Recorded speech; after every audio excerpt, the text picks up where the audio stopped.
रात्रीच्या प्रवासात जर असलं काही दिसलं ना भावांनो, तर शक्यतो तुम्ही गाडीच्या खाली काही उतरूच नका. आणि भावांनो, जर तुम्हाला हे काय आहे माहित असेल तर मलाही कमेंट करून सांगा, कारण की रस्त्यात हे प्रत्येकाला जरा दिसतच असतंय. तर भावांनो, आपली गाडी भरलेली कुठं? नगरला. मग काय, आलो पंपावर, डिझेल टाकलं. आता म्हणलं चला आता निघूया, आणि आपल्याला सातारा मार्गे जायचं होतं. मग काय, लागलो हायवेला आणि पोचलो आपल्या साताऱ्यात वाडेफाट्याला. वाडेफाट्याला आता थांबलोय का, तर आपला संपलेला खुराक म्हणजे मग तुम्हाला आता माहितच आहे. मग काही खुराक बिराक घेतला आणि लागलो रोडला. पुढं आल्यानंतर केडगाव चौफुलेच्या मागं आपल्याला ही आपली जोडीदार गाठ पडल्या. आपल्या आरग बेडकची जोडीदार आहे ती टोमॅटो घेऊन चाललेली. मग काही त्यांची गाठबीड घेतली, चहा पाणी केला आणि पोचलो पार्टीच्या दारात. आता पार्टीच्या दारात जरा लवकरच पोचलेलो, पार्टी यायला उशीर होता.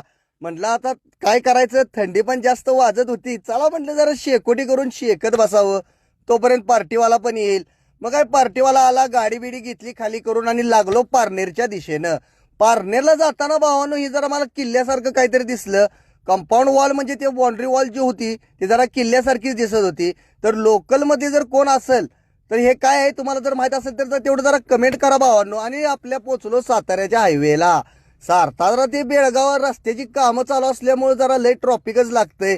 मग काय, असल्या ट्रॉफिकला सामना करत करत भावांनो पोचलो कसं तरी आपल्या तासवड्याच्या टोलवर. तासवड्याचा टोल आपला पास बीस केला. आता म्हटलं आता काय आपल्याला जाऊन गाडी काय भरायची नाही, तेवढा तासवड्याचा टोल पास करून घेतला आणि आलो कराडच्या जवळ.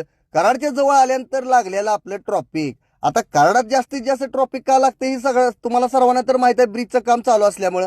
तर भावांनो, हा ब्लॉग कसा वाटला कमेंट करून जरा सांगा, आणि जाताना जरा फॉलो पण करा. धन्यवाद भावांनो.